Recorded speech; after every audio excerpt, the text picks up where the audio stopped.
വർഷമെങ്കിലും പഴക്കമുള്ള എല്ലാ പള്ളികളും ഹിന്ദു ദാനം കൊടുത്ത പറമ്പിലാണ്. പാൽപ്പൊടിയുടെ പരസ്യം ഉണ്ടായിരുന്നു, അനിപ്ര എന്നൊരു പാൽപ്പൊടിയുടെ പരസ്യം. അത് ഓർമ്മിക്കാൻ ഞാൻ ഇവിടുത്തെ കപട മതേതരക്കാരോടും ന്യൂനപക്ഷക്കാരോടും പറയാ, എന്താ പരസ്യം? പൊടി പോലുമില്ല കണ്ടുപിടിപ്പാൻ. ഓർമ്മയുണ്ടാ പരസ്യം? പൊടി പോലുമില്ല കണ്ടുപിടിക്കാൻ എന്നതായിരുന്നു ആ പരസ്യം. ആ നിലയിലേക്ക് കാര്യങ്ങൾ വരും. ശുദ്ധീകരിക്കാൻ ഹിന്ദുവിന് സാധിക്കും. നമുക്കറിയാലോ, നമ്മൾ വിശ്വരൂപം കാണിച്ചാൽ എന്തായിരിക്കും ഫലമെന്ന് നല്ല ഓർമ്മയുണ്ട് നമുക്ക്.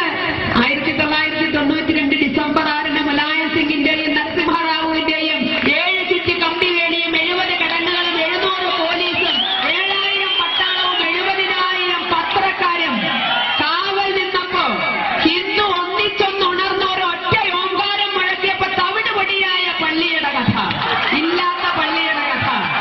ഇന്ന് ഞങ്ങളല്ല വാരി നടക്കുന്നത്.